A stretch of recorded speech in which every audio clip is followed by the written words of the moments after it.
In March of this year, I will celebrate the 5th anniversary of my transition from magazine journalist to live streamer.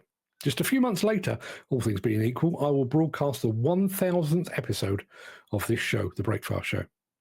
Across 5 years, almost 1,000 episodes, and thousands of hours and millions of words, I've railed against the inequities of demolition and construction. I've ranted endlessly against those that preside over and stand atop this sector, the government, the regulators, the legislators, the trade associations, the clients, and the Tier 1 contractors. But my aim has been off, my ire misdirected, because the change the industry craves and so desperately needs will not come from above. It will come from within. Think about this. On the 20th of January, just 14 days from now, Donald Trump will return to the White House to begin his second term as US president. He will likely return emboldened by a wide margin of victory. And he will have surrounded himself with another cabal of wealthy yes men and women.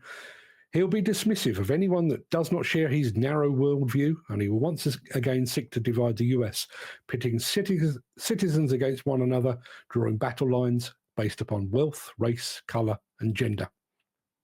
Yet for all of that, for most US citizens, his return will make no real difference to their day-to-day lives. New Yorkers will still be New Yorkers. Californians will still be Californians. Bostonians will still be Bostonians. Trump's rhetoric of divide and conquer will resonate only with those seeking to be divided. On the 21st of March, the very day I will mark 5 days as a live streamer, the National Federation of Demolition Contractors will welcome a new president. It will unquestionably be a proud moment for the person chosen to lead the Federation over the next 2 years. It will look good on their CV, and assuming that the usual rules of succession have been applied, it will mark the culmination of a decade-long journey through regional leadership and then onto the national stage. And yet, his presidents and his presidency will barely register with the vast majority of UK demolition workers. In fact, I would wager that most wouldn't be able to pick him out of a lineup. Any proclamations and promises he makes during his acceptance speech will not make a jot of difference to the average UK demolition worker. Which brings me back to my initial point. Industry change must come from within. The return of Donald Trump will not change the mindset of those that stand with or against him. The arrival of a new NFDC president will not change the lot of UK demolition workers. So like the citizens of the US, demolition and construction workers need to find their own way. If workers truly want a safer workplace, they need to create it. If they want a working environment that doesn't leave them stressed, burned out, suicidal, they need to change it.